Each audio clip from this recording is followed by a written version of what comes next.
দেশের ৪ অঞ্চলের ওপর দিয়ে ঘণ্টায় সর্বোচ্চ ৮০ কিলোমিটার বেগে তীব্র ঝড় বয়ে যেতে পারে।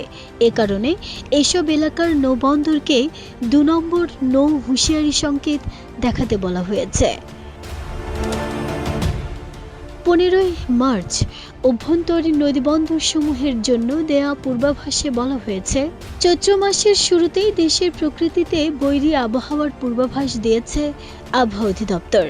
আবহাওয়া অধিদপ্তর বলছে, রংপুর, ময়মনসিংহ, কুমিল্লা এবং সিলেট অঞ্চলের ওপর দিয়ে পশ্চিম বা উত্তর পশ্চিম দিক থেকে ঘণ্টায় ৬০ থেকে ৮০ কিলোমিটার বেগে দমকা অথবা ঝোড়ো হাওয়া বয়ে যেতে পারে।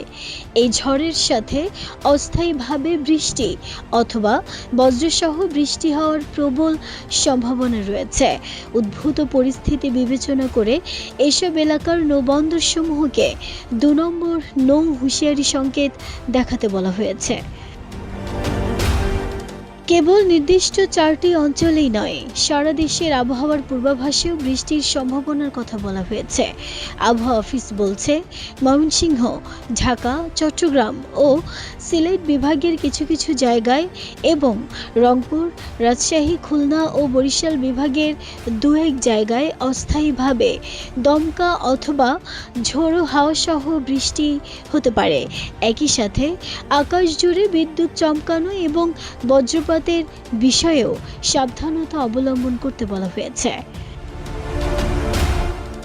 আবহাওয়াবিদদের মতে, চৈত্র মাসে এমন হঠাৎ ঝোড়ো হাওয়া ও বজ্রবৃষ্টি সাধারণ বিষয় হলেও এবার কোথাও কোথাও বিক্ষিপ্তভাবে শিলাবৃষ্টির সম্ভাবনা রয়েছে।